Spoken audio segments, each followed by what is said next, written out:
एक देवाचा भक्त होता आणि त्या भक्ताचं कोणाकडे गेलं तरी काही कामच होत नव्हतं त्याचं. मग त्याला दादाकडे घेऊन गेलो आणि दादा कार्यक्रमात होता. मला बघितलं दादाने की लगेच जवळ आले. काय देवा म्हणले, काय काम आहे? म्हणलं ह्या माणसाचं काम आहे एवढं. लगेच पॅड काढून सही करून लगेच त्याचं दिलं काम आणि 0 मिनटाला त्याचं काम झालं लगेच.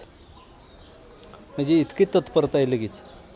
कोणतीही गोष्ट करताना विलंब नाही आणि त्यांच्याकडं आळस नाही. कोणतंही काम करताना ते झटक्यात करतात आणि अशा नेत्याची जरुरी तालुक्याला नाही, जिल्ह्याला नाही, राष्ट्राला नाही, देशाला सुद्धा गरज आहे ह्यांची.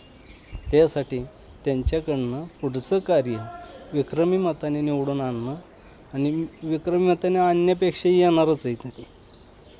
आणि ह्या माणसाची गरज म्हणून ही व्यक्ती माणसातला देव आहे. ह्या विधानसभेच्या वेळेला आमदार बबनदादा शिंदे ओंकारनाथ देवाच्या आशीर्वादानं विक्रमी मताने निवडून येतील अशी ओंकारनाथ चरणी प्रार्थना आहे. ओंकारनाथ त्यांना भरभरून आशीर्वाद देतील ही देवांच्या चरणी विनंती. माननीय आमदार बबनदादा शिंदे, एकच ध्यास, लोकसेवा आणि विकास.